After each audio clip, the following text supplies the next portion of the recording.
पे future indefinite tense, right, या उसको बोल सकते हो सिंपल फ्यूचर टेंस। तो चलो इसको बोर्ड पे सिखाएंगे, इसका पहचानने का नियम और इसको बनाने के नियम।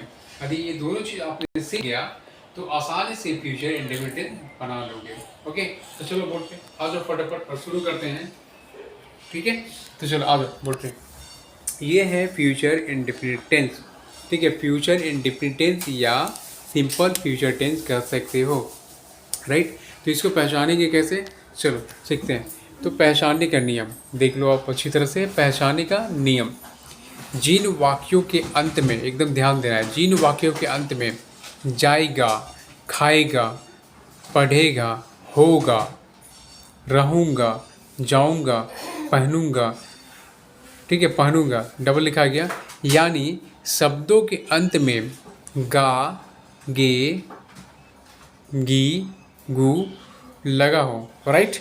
शब्दों के अंत में ये जब शब्द लगा हो, शब्द नहीं है, लेटर, इसको बोलते हैं लेटर। ठीक है, तो गा, गे, गी, गु कई लेटर को मिलाकर शब्द बनता है। ठीक है, तो ये सिंगल सिंगल है तो ये होगा लेटर होगा, तो राइट लगा हो। तो ऐसे वाक्यों को फ्यूचर इंडेफिनिट टेंस या सिंपल फ्यूचर टेंस समझना चाहिए, राइट। क्लियर हो गया। जैसे एग्जांपल में देख लो, मैं जाऊंगा, राइट, मैं जाऊंगा, वह खाएगा। ओके, तो चलो आगे, वह खाएगा, वे लोग खेलेंगे, हम लोग स्कूल जाएंगे, वह गाना गाएगी, तुम बैंड बजाओगे। मतलब सभी सेंटेंस के लास्ट में गागेगी लगा है ना, तो ये आपका फ्यूचर इंडेफिनिट टेंस हो गया। ठीक है, ये फ्यूचर टेंस में आता है, तो फ्यूचर टेंस में, फ्यूचर इंडेफिनिट टेंस में आता है ये सब। क्लियर अब, ओके, एकदम ध्यान से इसको समझ लेना और पढ़ाना भी है। नेक्स्ट आगे बनाने के नियम सीखते हैं। बनाने के नियम, सबसे पहले इसका फॉर्मूला पढ़ते हैं। सब्जेक्ट एज फोर सब्जेक्ट होता है, plus will plus verb one plus object, ये फार्मूला को हम डिस्क्राइब करते हैं, इसको समझना है एकदम। तो फ्यूचर इंडेफिनिट टेंस या सिंपल फ्यूचर टेंस बनाते समय सबसे पहले कर्ता ही, सी, नेम, इट, नेम मतलब एक नाम है, यहाँ पे नहीं लगा है, इट, दे, यू, नेम्स दो नाम, दो से ऊपर मैंने एक से ऊपर, ठीक है, 10, 15, 20, 1000 जितने भी करना है को बैठाते हैं। इसके बाद व्हील को बैठाकर, राइट, इसके बाद व्हील को बैठाकर भर वन, भी वन मतलब भर वन, ठीक है, या प्रेजेंट फॉर्म, प्रेजेंट फॉर्म मैंने बता दिया था, भर वन, भर टू, भर थ्री, या प्रेजेंट फॉर्म, पास्ट फॉर्म और पास्ट पार्टिसिपल फॉर्म। तो ये फर्स्ट लगेगा, प्रेजेंट फॉर्म लगेगा, ठीक है, को बैठाते हैं मतलब मेन वर्ब, ठीक है, और अंत में कर्म ऑब्जेक्ट को बैठाकर वाक्य पूरा करते हैं। जैसे वह जाएगा, ही विल गो, वे लोग गाना गाएगा, they will sing a song. Clear, समझ में गया, इस तरह से बनाना है। ये फॉर्मूला को मैंने यहाँ पे डिस्क्राइब कर दिया। अब नेक्स्ट नीचे थोड़ा सा आगे आते हैं। अधिकर्ता, ध्यान रखना, अधिकर्ता सब्जेक्ट आई और वी रहें तो इसके वाक्य के तो इसे वाक्य के पहले बैठाते हैं, इसके बाद सैल बैठाते हैं, सैल हेल्पिंग वर्ब हो गया सैल, ठीक है, सैल को बैठाते हैं, और फिर क्रिया भर वन को बैठाकर अंत में कर्म ऑब्जेक्ट को बैठाकर वाक्य पूरा करते हैं, राइट। समझ में आ गया। ये फार्मूला को मैंने डिस्क्राइब किया।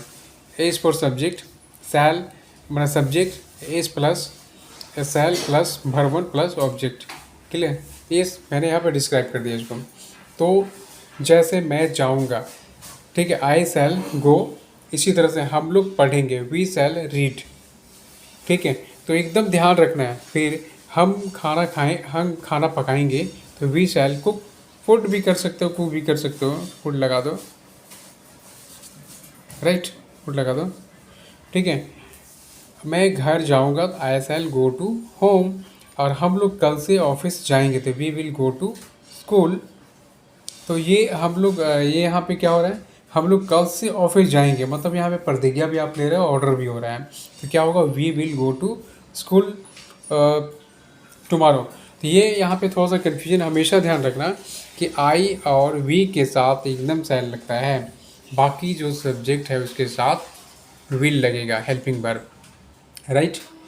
अब क्या है, देखो अब क्या है, करना क्या है, तो बस इम्पोर्टेंट हमेशा ध्यान में रखना नोट कि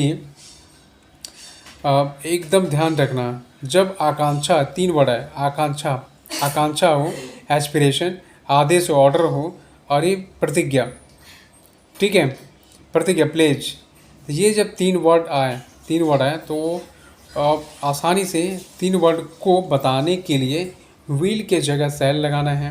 जैसे ही विल है तो ही सेल हो जाएगा, जब ये 3 वर्ड आएगा तब सेल के जगह विल हो जाएगा का इस्तेमाल किया जाता है। जब ये 3 वर्ड आए तभी चेंज करना है, विल के जगह सेल।